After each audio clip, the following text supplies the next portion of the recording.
আসসালামু আলাইকুম।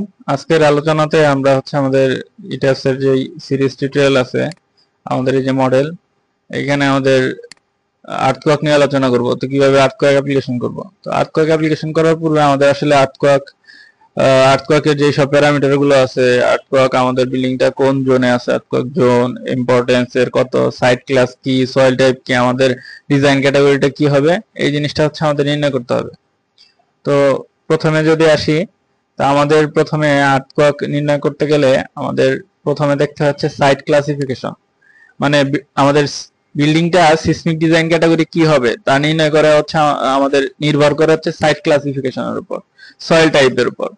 তো সাইট ক্লাসিফিকেশনটা আমরা এইখান থেকে তিনটা ফর্মুলা আছে আমাদের। একটা আমাদের একটা পদ্ধতি শেয়ার ওয়েভ ভেলোসিটি পদ্ধতি, একটা এসপিটির সাপেক্ষে আমাদের এন প্রাইম ভ্যালু নির্ণয় করার পদ্ধতি, এবারে এসপিটি, আর আনরেইন শেয়ার ডিসটেন্স পদ্ধতি। তো এখানে যে এক নম্বর প্রসিডিউরের ফর্মুলা এই, 3 নম্বর প্রসিডিউরের ফর্মুলা এই, এগুলো আমাদের মেইনলি ল্যাব টেস্ট থেকে যে রেজাল্ট পাই তার উপর বেস করে এগুলো হয়। আর 2 নম্বর যে পদ্ধতি, এটা আমরা আমাদের যে ফিল্ড এসপিটি আছে, ফিল্ড এসপিটি থেকেই আমরা আমাদের যে সাইট ক্লাসিফিকেশনটা বের করে ফেলতে পারি, সয়েল টাইপটা কেমন বের করে ফেলতে পারি। তো এখান থেকে এন প্রাইমটা বের করতে হবে। তো এন প্রাইম বের করার জন্য আমাদের এখানে যে formula summation of D I divided of summation of D I divided by N I. তো এখানে ডিআই এনআই এই জিনিসগুলো কি খুব সুন্দরভাবে এখানে দেওয়া আছে। ডিআইটা থিকনেস অফ লেয়ার, অর্থাৎ প্রত্যেকটা ইচ লেয়ার, তারপরে প্রত্যেকটা লেয়ারের থিকনেস। আমরা যে এসপিটি বের করছি, প্রত্যেকটা লেয়ারের থিকনেস কতটুকু পর পর আমরা এসপিটি আসলে পারফর্ম করছি, কতটুকু কয় ফিট পর পর, সেই ডেপথটা। আর এনআইটা আমাদের ফিল্ড, এই এনআইটা আমাদের field corrected penetration value layer I, প্রত্যেক লেয়ারের জন্য এসপিটি আনকারেক্টেড ভ্যালু, মানে আমরা ডিরেক্টলি ফিল্ড এসপিটিটা এখানে নিয়ে নিব।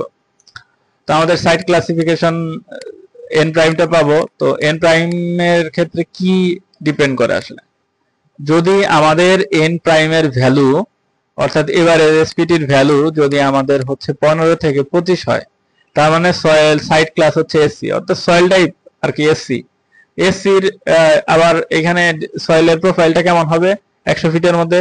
100 ফিটে কিন্তু আমাদের বোরিং করতে হবে। তো 100 ফিটের সয়েল টাইপটা কি হয়, এখানে আমাদের dense or medium dense sand হয়, গ্রাভেল হয়, সিল্টি হয়, থিকনেস সেভারেল 100 অফ মিটারস, মানে এখানে আমাদের ডেন্স স্যান্ডটা, মিডিয়াম ডেন্স স্যান্ডটা বেশি পাওয়া যায়, এই আর কি। তারপরে এসএ এসবি ক্যাটাগরি আমাদের দেশে নাই বললেই চলে, রক টাইপের সয়েল আমাদের নাই, একদমই নাই। এসবি আমাদের পাওয়া যায় না বললেই চলে।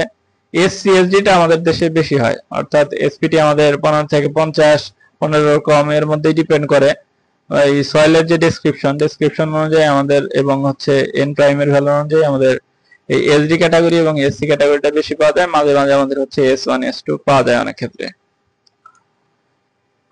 তো আমরা এই জিনিসটা খুব সহজেই নির্ণয় করতে পারি।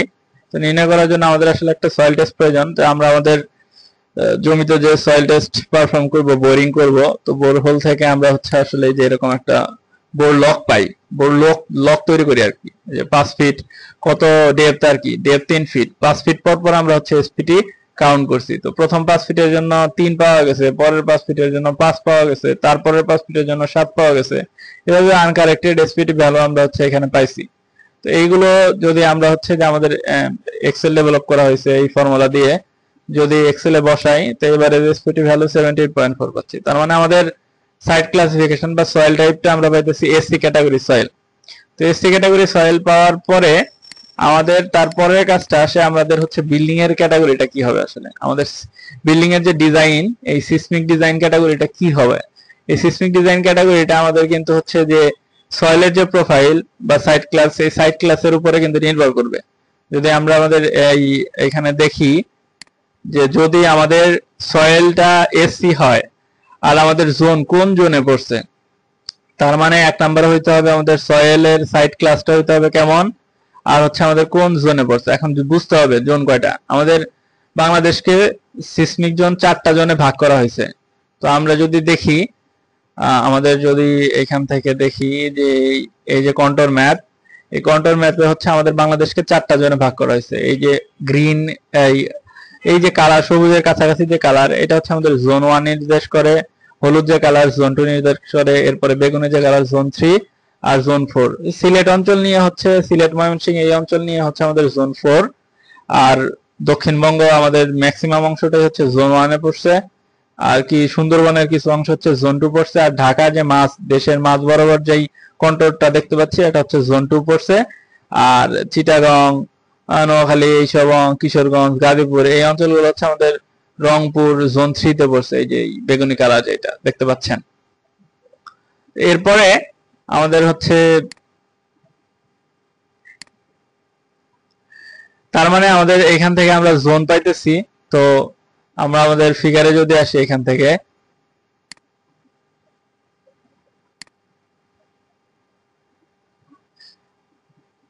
আমাদের জোন 2 আমাদের পড়ছে, বিল্ডিংটা পড়ছে ঢাকা জোন 2 তে, আর সাইট ক্লাসটা হচ্ছে এসসি, তার মানে আমাদের সয়েল সিসমিক ডিজাইন ক্যাটাগরিটা হবে হচ্ছে আমাদের সি।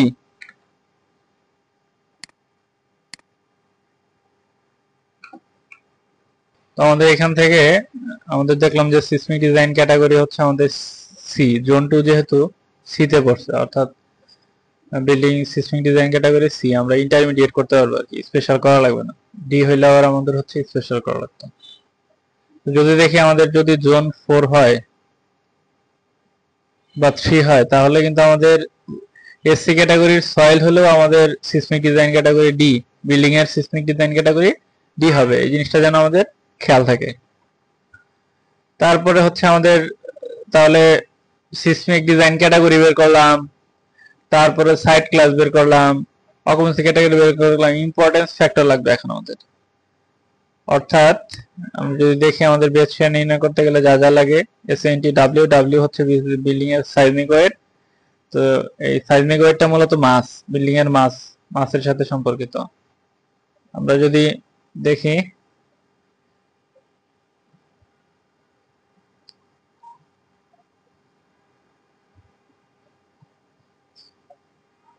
বিল্ডিং এর মাসের সাথে সম্পর্কিত, তো এখান থেকে আমি যদি বলি, অর্থাৎ আমাদের বিল্ডিং এর ডেড লোড 100% কাউন্ট হবে, আর লাইভ লোড যদি 3 কিলোনিউটন পার মিটার স্কয়ারের কম হয় তাহলে 25%, আর 3 কিলোনিউটন পার মিটার স্কয়ারের বেশি হলে আমাদের 50% কাউন্ট হবে। তো এই হচ্ছে আমাদের ডাব্লিউ সাইজমিক ওয়েট, সাইজমিক ওয়েটের dead load plus 0.25 live load, অথবা dead load plus 0.50 live load.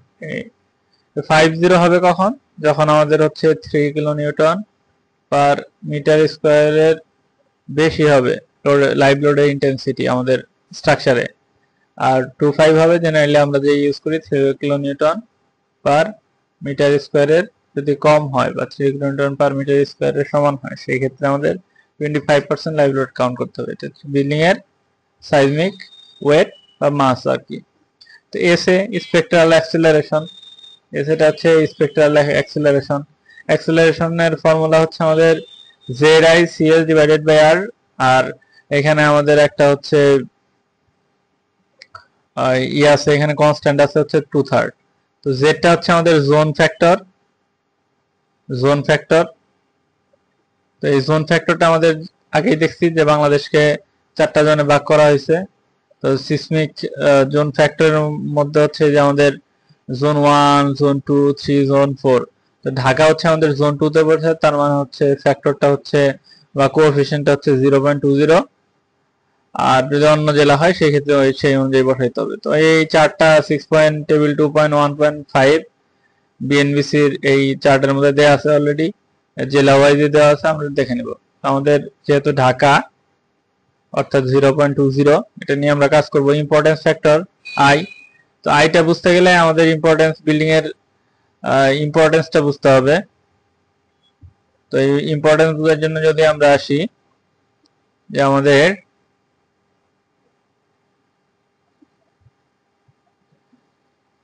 Building এর অকুপেন্সি ক্যাটাগরিটা বুঝতে হবে আসলে আগে। ইম্পর্টেন্স অকুপেন্সি ক্যাটাগরির সাথে সম্পর্কিত, ইম্পর্টেন্সটা অকুপেন্সি ক্যাটাগরির সাথে সম্পর্কিত। এই যে অকুপেন্সি ক্যাটাগরি, অকুপেন্সি ক্যাটাগরি হচ্ছে আমাদের স্ট্রাকচারগুলোকে 4টা অকুপেন্সিতে ভাগ করা হয়েছে। মানে সহজ কথায় বললে, কোন কাজে আমাদের বিল্ডিংটা বানানো হইতেছে, কি পারপাসে ব্যবহার হবে এর উপর ভিত্তি করে আমাদের অকুপেন্সি মূলত কতজন থাকবে এর উপর ভিত্তি করে। যদি আমাদের এগ্রিকালচারাল ফ্যাসিলিটিস হয়, agricultural facilities, temporary facilities, minor storage facilities হয়, সেই ক্ষেত্রে হচ্ছে আমাদের এটা অকুপেন্সি ক্যাটাগরি 1 এ পড়ে। আর অকুপেন্সি ক্যাটাগরি 2 টা কি? অকুপেন্সি ক্যাটাগরি 1, 3, 4 বাদে যা আছে সব হচ্ছে অকুপেন্সি ক্যাটাগরি 2 তে পড়ে। আর 3 নম্বর অকুপেন্সি ক্যাটাগরি, তাহলে 3 আর 4 আগে আমাকে বুঝতে হবে। 1 নম্বর তো বুঝলাম, agricultural facilities, certain temporary facilities, minor storage facilities. আর জোন অকুপেন্সি ক্যাটাগরি 3 তে আছে আমাদের 300 পিপলের যেখানে অধিক মানুষ হচ্ছে বাস করবে, 300 অধিক মানুষ হচ্ছে যেখানে বাস করবে। তারপরে হচ্ছে আমাদের যে স্ট্রাকচারের 150 dry facilities, capacity greater than 150, building other structure with dry care facilities, যেখানে ড্রাই কেয়ার ফ্যাসিলিটিস আছে এবং ফ্যাসিলিটিসটা 150 উপরে। তো building and other structure with element school, school যদি হয় বাচ্চাদের স্কুল বা সেকেন্ডারি স্কুল এই টাইপ হলে আমাদের ক্যাটাগরি অকুপেন্সি ক্যাটাগরি 3 তে ফেলতে হবে। আর যদি কলেজ হয় সেক্ষেত্রে ক্যাটাগরি আমাদের এটাও 3 তেই হবে। 500 পিপল, কলেজ, স্কুল, কলেজ আর কি, স্কুল কলেজ মাদ্রাসা এগুলো অকুপেন্সি ক্যাটাগরি 3 তে ফেলবো। আর ক্যাটাগরি 4 এর যে জিনিসগুলা একটু মানে ছোট ইসে আসবে আর কি, ছোট পরিসরে আসবে, যেমন পাওয়ার জেনারেশন স্টেশন, এটা যদি ছোট এরিয়ার হয় তাহলে এটা আমাদের জোন অকুপেন্সি ক্যাটাগরি 3 তে ফেলতে পারি। ওয়াটার ট্রিটমেন্ট ফ্যাসিলিটিস বা এসপিটি যেগুলো আছে, এসপিটি প্ল্যান্ট আছে যেগুলো আছে আর কি, যে ইটিপি প্ল্যান্ট যেগুলো আছে বা ওয়াটার ট্রিটমেন্ট ফ্যাসিলিটিস যেগুলো আছে, সিওয়ারেজ ফ্যাসিলিটিস আছে যেগুলো, টেলিকমিউনিকেশন সেন্টার যেগুলো ছোট আকারে আর কি, জোন অকুপেন্সি ক্যাটাগরি 4 এর থেকে ছোট আকারে আছে, এগুলো জোন 3 তে ফেলাইতে পারি আমরা ক্যাটাগরি 3 তে। আর 4 এ হবে হচ্ছে জেনারেলি আমাদের hospital, health care strategy, fire structure যেগুলো আছে অর্থাৎ ইমার্জেন্সি ফ্যাসিলিটিস। এরপরে আমাদের আর্থকোয়াক, হারিকেন, ইমার্জেন্সি শেল্টার যেগুলো আছে এগুলো হচ্ছে ক্যাটাগরি 4 এর মধ্যে আমাদের ইনক্লুড করতে হবে। অর্থাৎ আমাদের অকুপেন্সি ক্যাটাগরি 4 এ পড়বে।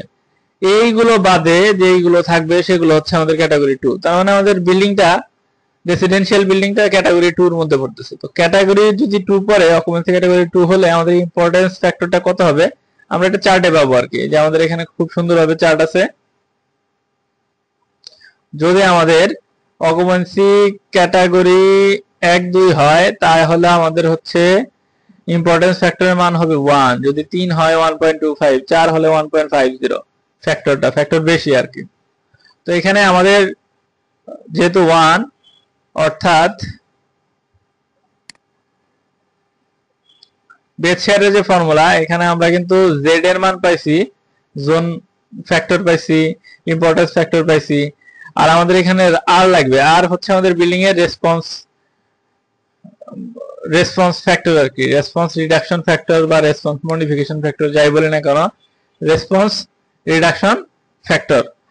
আরটা এটা আমাদের হচ্ছে আসলে বিল্ডিং এর ফ্রেমিং এর উপর নির্ভর করে, বিল্ডিং এর ফ্রেম প্লাস হচ্ছে বিল্ডিং এর ডিজাইন ক্যাটাগরি এইগুলোর উপর নির্ভর করে। তো আমাদের বিল্ডিংটা যদি হচ্ছে শুধুমাত্র বিয়ারিং ওয়াল সিস্টেম বা শেয়ার ওয়াল দেওয়া হয়, শুধু ওয়াল দেওয়া হয়, তাহলে হচ্ছে যে এই ক্যাটাগরিতে পড়বে। এখানে আবার স্পেশাল হবে কিনা, যদি আমাদের সিসমিক ডিজাইন ক্যাটাগরি ডি হচ্ছে 50 মিটার পর্যন্ত করা যাবে শুধু শেয়ার ওয়াল দিতে হয়, প্র্যাকটিস নাই। তারপরে building frame system with bracing or share wall, share ওয়াল দিয়ে যেই বিল্ডিং গুলো হয় framing system with bracing or share wall, bracing দিয়েও থাকতে পারে, শেয়ার ওয়াল দিয়েও থাকতে পারে। সেই ক্ষেত্রে আমাদের যে এইগুলো দেওয়া আছে, তো এখানে আমরা যেহেতু স্টিল পার্ট দেখবো না, আরসিসি দেখতেছি, তো আরসিসি হচ্ছে স্পেশালের ক্ষেত্রে 6, 2.5, 5, তারপরে অর্ডিনারির ক্ষেত্রে হচ্ছে 5, 2.5, 4.5, অর্ডিনারি 2, 2.5, 2 এগুলো হবে আর কি। মোমেন্ট রেজিস্টিং ফ্রেম মানে কোনো আমাদের শেয়ার ওয়াল নাই, বিম কলাম আছে, শুধু বিম কলাম দিয়ে আমাদের যেই ফ্রেমিং, সেই ফ্রেমিংটা হচ্ছে moment resisting frame, no shear wall. যদি আমাদের special steel moment frame, steel দেখবো না আমরা, আরসিসি দেখবো, তো এই যে এই কয়টা হবে। কখন কি হবে, যদি আমাদের এসএমআরএফ ক্যাটাগরির হয় বা স্পেশাল মোমেন্ট রেজিস্টিং ফ্রেম হয়, তাহলে আর এর ভ্যালু হচ্ছে 8 হবে। আর যদি আমাদের ইন্টারমিডিয়েট হয় 5 হবে। যেহেতু আমাদের এসসি ক্যাটাগরি সয়েল, তাহলে আমরা হচ্ছে এখানে সিসমিক ডিজাইন ক্যাটাগরি আমরা হচ্ছে ইন্টারমিডিয়েট ধরতে পারি। তার মানে আমাদের ইন্টারমিডিয়েট কন্ডিশন হইতেছে এখানে। যেহেতু আমাদের ফ্রেমিংটা যদি দেখি, আমরা আমাদের মডেল বা প্ল্যান যদি দেখি, তো এখানে আমাদের সবগুলো কলাম দিয়েই আছে। তো এসএমআরএফ আসে তাহলে, কিন্তু আমরা এসএমআরএফ করব না। এসএমআরএফ এ একটু এখানে আমরা শেয়ার ওয়াল প্রোভাইড করে আমরা আইএমআরএফ করার চেষ্টা করব। আইএমআরএফ করব, কারণ এসএমআরএফ এর ক্ষেত্রে আমাদের এই আমরা শেয়ার ওয়াল প্লাস হচ্ছে ফ্রেম করে ডুয়াল সিস্টেম করব। এসএমআরএফ এর ক্ষেত্রে আমাদের জয়েন্ট শেয়ার চেক দিতে হয় ম্যানুয়ালি। জয়েন্ট শেয়ার সফটওয়্যারে যেটা আসে সেটা আসলে এক্সাক্ট রেজাল্ট আসে না। তো জয়েন্ট শেয়ারে ম্যানুয়ালি চেক দেওয়া আসলে অনেক সময় সাপেক্ষ ব্যাপার। আর ছোটখাটো বিল্ডিং এর জন্য করে আসলে এর যেই স্ট্রাকচারাল ভ্যালু আসলে পাওয়া যায় না, মানুষ আসলে দেয় না। তো এই জন্য আমরা হচ্ছে আসলে আমাদের বিল্ডিংটাকে ডুয়াল সিস্টেমে ফেলানোর চেষ্টা করব। তো ডুয়াল সিস্টেমে যদি আসি, ডুয়াল সিস্টেমের দুই ভাবে করা যায়। একটা হচ্ছে dual system special moment frame. Dual system হচ্ছে স্পেশাল মোমেন্ট ফ্রেম প্লাস হচ্ছে স্পেশাল মোমেন্ট ফ্রেম হবে।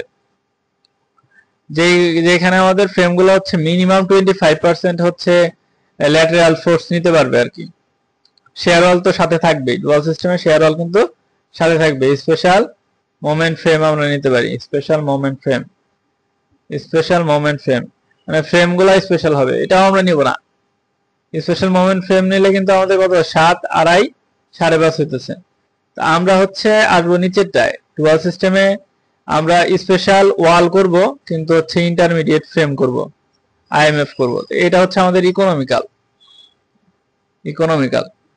তো এই ক্ষেত্রে আমাদের বিল্ডিং এর যেটা আসতেছে আমাদের স্পেশাল রেইনফোর্স কংক্রিট শেয়ার ওয়াল, অর্থাৎ এই যে ভ্যালু, এই ভ্যালুটা আমরা নিব। এটা হচ্ছে আমরা নিব। তো এখানে আমাদের 6.5 আর এর ভ্যালু। তো আমরা ইজিলি এখানে হচ্ছে যে আর এর ভ্যালু 6.5 বসাই দিতে পারি।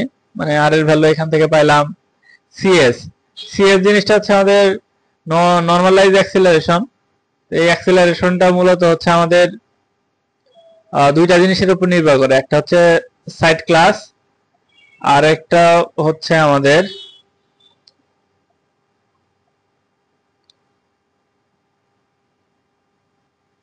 টাইম পিরিয়ডের সাথে নির্ভর করে। টাইম পিরিয়ড আর হচ্ছে আমাদের সাইট ক্লাসের উপর নির্ভর করে, সয়েল টাইপের উপর আর কি। তো সাইট ক্লাস থেকে আমরা সয়েল কোএফিসিয়েন্ট পাই। তো সয়েল কোএফিসিয়েন্টের উপর নির্ভর করে মূলত সিএস। এখানে 4টা ফর্মুলা আছে। এখান থেকে আমাদের বিল্ডিংটা 10 তলা 11 তলা এই টাইপের কিছু হলে হচ্ছে যে 3 নাম্বার ফর্মুলাটা গভর্ন করে। তো এগুলো আমরা হচ্ছে যখন বেছে নির্ণয় করবো তখন দেখবো, এগুলো এখন আর দেখাইতেছি না। তো এখান থেকে আমাদের যে প্যারামিটার গুলো আছে আমরা অনেক কিছু পেয়ে গেছি। তার মধ্যে এখন হচ্ছে যে আমাদের ইট্যাপসে দেওয়ার জন্য কিছু প্যারামিটার আছে, ইট্যাপসে বসানোর জন্য কিছু প্যারামিটার আছে। যে টেবিল 6.1 এই যে চারটা এসএস, এস1, এফএ, এফভি এই ডাটাগুলো আমাদের ইট্যাপসে দিতে হয়। তো আমরা আজকেই হচ্ছে ইট্যাপসে ইনপুট দিয়ে ফেলবো। যেহেতু আমার জন্য সিসমিক ডিজাইন বা সিসমিকের যে কোএফিসিয়েন্ট এগুলো অ্যাপ্লাই করা ইট্যাপসে খুবই সহজ। তো এখানে আমরা ইট্যাপসে আসি।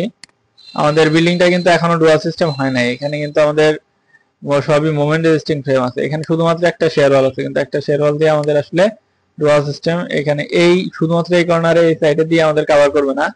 এই জন্য আমরা এখানে আরো শেয়ার ওয়াল প্রোভাইড করতে পারি, পরে দেখতেছি। আগে আমরা আমাদের এখান থেকে বসায় দেই। এখান থেকে আমাদের ডিফাইন করব, লোড প্যাটার্নে গিয়ে আমাদের সাইসমিক আর্থকোয়াক সাইসমিক কোএফিসিয়েন্ট গুলা এইখানে আমরা অ্যাপ্লাই করব। যখন এক্স হবে, তো এক্স এর ক্ষেত্রে আমাদের ওয়াই আসবে না। তো এক্স এর 3টা অপশন আসে, এক্স ফুললি টোটালি এক্স, আর একটা হচ্ছে এক্স এর ইসেন্ট্রিসিটি সহ, আর একটা হচ্ছে ইসেন্ট্রিসিটি নেগেটিভ ইসেন্ট্রিসিটি সহ। এই 3টাই আমরা ঠিক রাখবো। আর ইসেন্ট্রিসিটি রেশিও এটা হচ্ছে আমরা আমাদের টরশনারি রেগুলেটরের উপর বেস করে কম বেশি হতে পারে। তো আমরা ডিফল্ট হচ্ছে 5% এখানে কনসিডার করলাম ডায়াফ্রামের সাপেক্ষে। আর এখান থেকে আমাদের টাইম পিরিয়ডটা আমরা হচ্ছে প্রোগ্রাম ক্যালকুলেটেড, অ্যাপ্রক্সিমেট এগুলো ইউজ করতে, এগুলো করবো না। এগুলো করলে সফটওয়্যার আমাদের এক্স্যাক্টলি রেজাল্ট আসলে দেয় না। এক্ষেত্রে আমরা ইউজার ডিফাইন্ড টাইম পিরিয়ডটা দিয়ে দিব, সফটওয়্যারকে বলে দিব। তারপরে আমাদের স্টোরি রেঞ্জ, স্টোরিটা কোথা থেকে হবে, এটা খুব ইম্পর্টেন্ট জিনিস।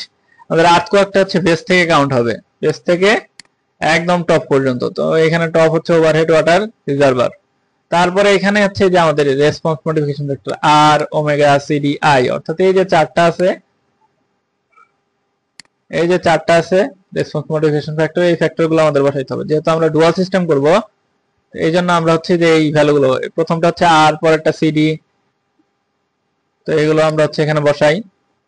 তো ডুয়াল সিস্টেমের জন্য আর ওমেগা সিডি, আর হচ্ছে এখানে 6.5, ওমেগা হচ্ছে 2.5, আর সিডি এর ভ্যালু হচ্ছে 5। আর ইম্পর্টেন্স ফ্যাক্টর আই অলরেডি আমরা নির্ণয় করছি, ইম্পর্টেন্স ফ্যাক্টর আই হচ্ছে 1। তারপরে এখানে এস এস এস ওয়ান এগুলো 0.2 সেকেন্ড অ্যাক্সেলারেশন, এস এস এর ভ্যালু।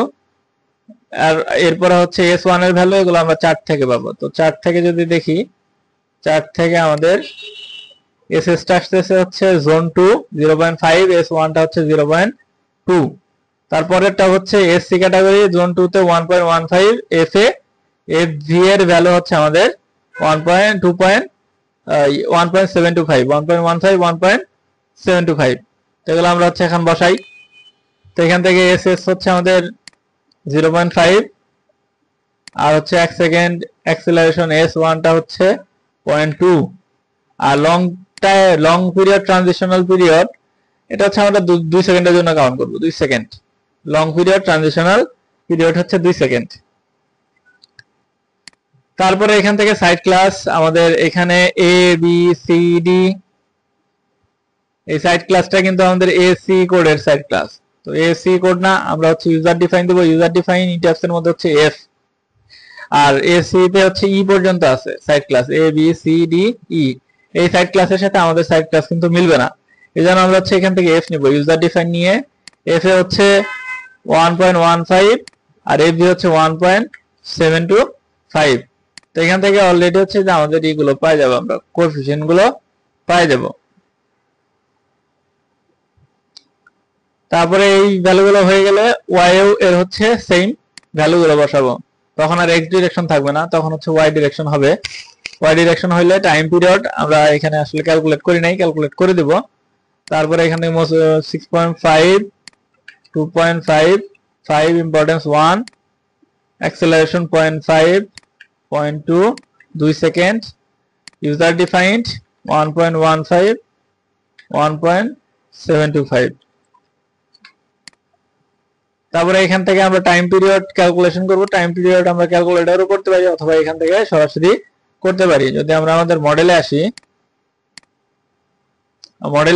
ওকে দেই, ওকে দিয়ে সেভ হইলো। Modify, modify or show grid, এখান থেকে বিল্ডিং এর হাইটটা যদি দেখি, টোটাল হাইটটা আছে আমাদের হচ্ছে 109 ফিট। এখান থেকে আমরা আসলে এই রুফ পর্যন্ত নিতে পারি, এই ওভারহেড ওয়াটার রিজার্ভারের টপ পর্যন্ত, যা আসলে টোটাল হাইটটা নেওয়ার প্রয়োজন নাই। আমাদের মেইন স্ট্রাকচার কিন্তু রুফ পর্যন্ত, বা সর্বোচ্চ গেলে আমরা চিলা পর্যন্ত নিতে পারি 103 ফিট। তো 103 ফিট হাইটটা নেই। তার মানে আমরা হচ্ছে এখান থেকে define load pattern earthquake modify এখান থেকে বসাবো। তো প্রথমে টাইম পিরিয়ড ক্যালকুলেশন করতে গেলে আমরা যদি দেখি আমাদের চার্টে, তো টাইম পিরিয়ড ক্যালকুলেশনের ফর্মুলা হচ্ছে CT H N to the power M. আমাদের যদি আমাদের এখানে ইমেজে দেখি, টাইম পিরিয়ড ক্যালকুলেশনের ফর্মুলা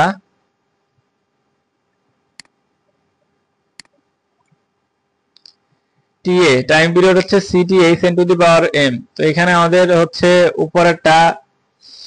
উপরেরটা সিটি দিয়ে কোএফিসিয়েন্ট আর কি, সিটি হচ্ছে কোএফিসিয়েন্ট। তো এই কোএফিসিয়েন্টের ভ্যালু হচ্ছে আমাদের স্টিল মোমেন্ট রেজিস্টিং ফ্রেম হইলে 0.028 হবে মেট্রিকে, এসআই ইউনিটে। তো আমরা যেহেতু এসআই ইউনিটেই করতেছি, না উপরেরটা হচ্ছে ইউএস কাস্টমারি ফিট, ইঞ্চি ফিটে, আর নিচেরটা হচ্ছে আমাদের মেট্রিকে। তো আমরা জেনারেলি মেট্রিকে ইউজ করতে, বিএনবিসি তেও মেট্রিকে আছে। আমরা যদি আমাদের বিএনবিসিটা দেখি, বিএনবিসি তেও কিন্তু টাইম পিরিয়ডটা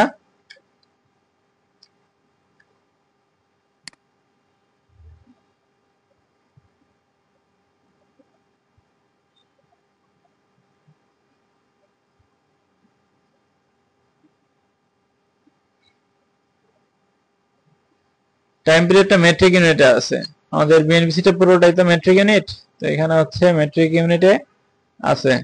নিচে দিয়ে গেলে আমরা টাইম পিরিয়ড পাবো এখান থেকে আসলে, বা উপরে হয়তো চলে গেছে, আমি খেয়াল করিনি।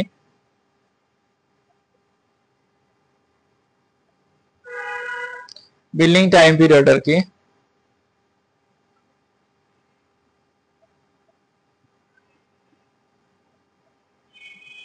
যে এখানে আছে, আমরা চলে গেছিলাম নিচে দিয়ে, তো building period time period CTHN to the power A metric ইউনিটে আছে। তো এখান থেকে সুন্দরভাবে কনক্রিট মোমেন্ট রেজিস্টিং ফ্রেম হলে কত হবে সিটি এর ভ্যালু, আর সিটি জিনিসটাকে খুব সুন্দরভাবে দেওয়া আছে, সবকিছু আমরা এখান থেকে নিব। যেহেতু আমাদের moment resisting frame, concrete moment resisting frame 0.0466 এটা ইউজ করতে পারবো না, আমাদের কিন্তু ফুললি মোমেন্ট রেজিস্টিং ফ্রেম না, আমাদের হচ্ছে সাথে শেয়ার ওয়াল আছে, এই জন্য আমরা ইউজ করবো হচ্ছে আলাদা স্ট্রাকচারাল সিস্টেম। তাহলে আলাদা স্ট্রাকচারাল সিস্টেম হইলে আমরা হচ্ছে আমাদের ভ্যালুটা হবে হচ্ছে 0.0488। আমরা আমাদের ইটাসে যাই, এখানে সরাসরি আমরা ক্যালকুলেশন করতে পারি 0488 সিটি এইচএন বিল্ডিং এর হাইট আমরা দেখছিলাম হচ্ছে 103 ফিট, 103 ভাগ 3.28 মিটারে আসলো। C T H N to the power M, M হচ্ছে আমাদের এই সব ক্ষেত্রে পয়েন্ট হচ্ছে 75 হবে।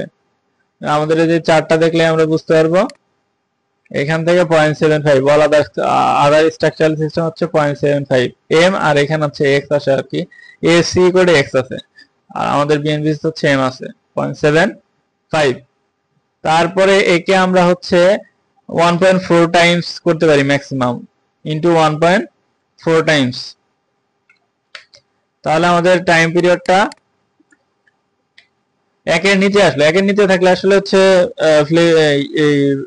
ফ্লেক্সিবল ডিজিটের একটা ব্যাপার স্যাপার আছে একের উপর নিচে, তো আমরা ওগুলো একটু পরে দেখতেছি। তো আমরা এই ভ্যালুটা কপি করে নিলাম, তারপরে এই কিউ ওয়াই এর মধ্যে হচ্ছে আমরা সেম এখান থেকে হচ্ছে টাইম পিরিয়ডটা বসাই দেই, তারপর হচ্ছে ওকে দেই, ওকে দেই। তাহলে আমাদের ই ট্যাপসেও কিন্তু হচ্ছে ই দেওয়া, আমাদের বিল্ডিং এর সাইসমিক লোড বা সাইসমিক কোএফিসিয়েন্ট গুলো দেওয়া শেষ, এর সাপেক্ষে হচ্ছে আমাদের ডিজাইন গুলো হয়ে যাবে।